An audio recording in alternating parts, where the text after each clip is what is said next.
সত্যিকার অর্থে বাংলাদেশে এটা তো আপনি স্বীকার করবেন যে মুক্তিযুদ্ধ নিয়ে অনেকের অনেক বেশি ইমোশন আছে, অনেকের আছে, অবশ্যই সবারই আছে, অনেক না অনেকে বললাম সব, কারো কম কারো বেশি। এটা আমি কারো কম কম থাকলে সে যে অপরাধী, বেশি থাকলে যে সে খুব বেশি ভালো, আমি এইটা বলছি না। ইমোশন আছে।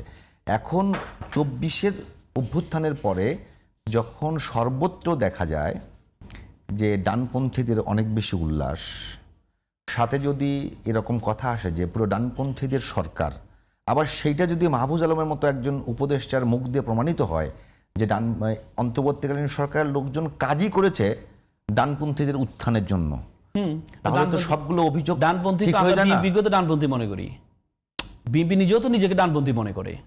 রাষ্ট্রধর্ম ইসলাম, আপনি বিসমিল্লাহ যা কিছু, এবং কি বেগম জিয়া, মধ্যমপন্থী রাজনৈতিক দল ঠিক আছে, বেগম জিয়া এত জনপ্রিয় কেন হয়েছে জানেন?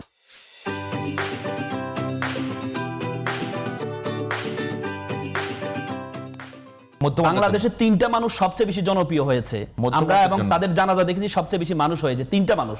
একটা হচ্ছে বেগম জিয়া, দ্বিতীয় হচ্ছে দেলোয়ার হোসেন সাইদি, তৃতীয় হচ্ছে হাদি। 3 জনেই ইসলাম।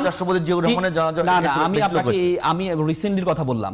এই 3 জন মানুষ কেন হয়েছে? এক হচ্ছে তারা আধিপত্যবাদ বিরোধী ছিল 3 জন, এবং এই 3 জনে ইসলাম প্রিয় ছিল। এই 3 জনের এই জন্য মানুষের কাছে, 90% মুসলিম দেশে মানুষের কাছে তারা এত বেশি জনপ্রিয় ছিল। দলমত, বেগম জিয়ার জানাজা আমি নিজেও গিয়েছি। কেন?